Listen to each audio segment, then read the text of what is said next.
শীত পরিস্থিতির খবর জেনে আসবো। বেড়েছে শীতের তীব্রতা, হিমেল হাওয়া ও ঘন কুয়াশায় ঢাকা থাকে চারপাশ। দর্শক, শীত পরিস্থিতির আরো খবর জানাতে লালমনিরহাট থেকে যুক্ত হচ্ছেন সহকর্মী মাহফুজ বকুল। মাহফুজ।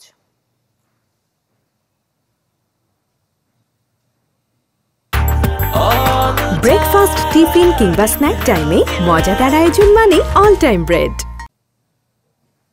যে পরিস্থিতি গত কয়েকদিন থেকেই কিন্তু লালমনিরহাটে শীত বাড়ছিল, কুয়াশা বাড়ছিল, ঠান্ডাজনিত যে বাতাস, সে বাতাসের তীব্রতা কিন্তু বাড়ছিল। আমি একটু তথ্য দেই, বিকেল পার হলে যদিও বা সূর্যের দেখা মিলে সকালের কিছুটা পরে, কিন্তু সেই তাপ বা উত্তাপ সেটি কিন্তু পাওয়া যায় না। দুপুরের পর কিছু তাপ পাওয়া যায়, বিকেল হলেই কিন্তু সেই তাপ একবারই কমে যায় এবং কমে যাওয়ার পরে সন্ধ্যা নাগাদ কিন্তু প্রচন্ড কুয়াশা এই উত্তরাঞ্চলের জেলা লালমনিরহাট নামতে শুরু করে সীমান্তবর্তী এলাকায়, এবং সেই কুয়াশায় কিন্তু রাস্তায় যে যান চলাচল, সে যান চলাচল অনেকটা ব্যাহত হয়। পাশাপাশি সাধারণ মানুষের যে দুর্ভোগ কষ্ট চলাচল সেটি কিন্তু অনেকটা কমে যায়, এবং রাতের যে তাপমাত্রা সেটি কিন্তু অনেকাংশে কমে যায়। এবং সাধারণ খেটে খাওয়া মানুষ, আমি যেটুকু তথ্য দিই, লালমনিরহাট কিন্তু কৃষি প্রধান অঞ্চল, যার ফলে এখানকার সাধারণ মানুষ তারা কিন্তু অনেকটাই বেশিরভাগই কৃষির উপর নির্ভর করে, এবং সেই নির্ভরতা কিন্তু এই শীতে অনেকটা তাদের ব্যাঘাত ঘটাচ্ছে।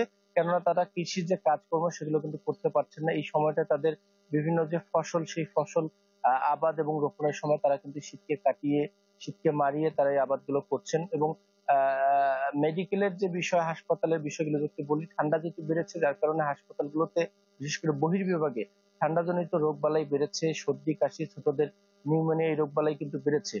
পাশাপাশি আবহাওয়া অফিস যেটি বলছে, আজকে সকালবেলা লালমনিরহাটের সকাল 6টায় যে তাপমাত্রা পরিমাপ করা হয়েছে 11 ডিগ্রি সেলসিয়াস, যদিও বা এখন কিছুটা বেড়েছে, এবং মোটামুটি জেলার তাপমাত্রা গড় 15 ডিগ্রি সেলসিয়াসের আগে পরে ওঠানামা করছে। সারিকা, এই ছিল আমার কাছে লালমনিরহাটের শীতের সবশেষ পরিস্থিতি।